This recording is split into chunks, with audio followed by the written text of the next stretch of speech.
du, jeg har ringet til dig 100 gange. Ja, jeg bliver simpelthen nødt til at få luft. Jeg ved godt, Martin han skal opereres for hemorrider, ikke? Ja. Og altså, undskyld, han er fuldstændig umulig. Han tager sig, som jeg ved ikke hvad. Altså, han går rundt og ligner et spøgelse, ikke? Han tror, han skal dø. Øjeblik. Som om... Ej, ved du hvad, du må undskylde, jeg er totalt færdig. Jeg har været hele byen rundt efter dysåndjern. Dysåndjern? Ja! Jeg ved det er bare trose. Jeg er ikke din skid efterhånden. Så læser jeg de der historier af ekstrablader, og de kender med deres supersexuelle. Ja. Færdig. Jeg har sagt til at det er mest værd, at det bare er ekstrablad. Ja, det er løgn, det ikke. Ja, det er det så.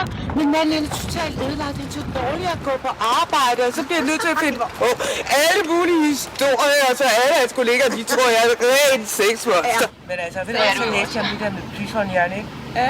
Og så, men samtidig så ved jeg sgu ikke, hvor jeg skal lægge ham fast henne. Og så prøvede jeg at slå et søm i væggen. Men huset, det er noget gammelt lort, så den halve af væggen, der rest ned i sengen til dig.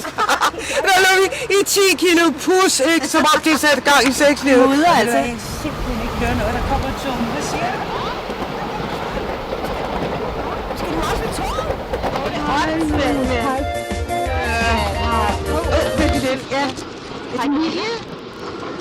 Ja. Nej, ved du hvad, jeg er fuldstændig. Ja. Jamen, det er Martin, han skulle også Ja.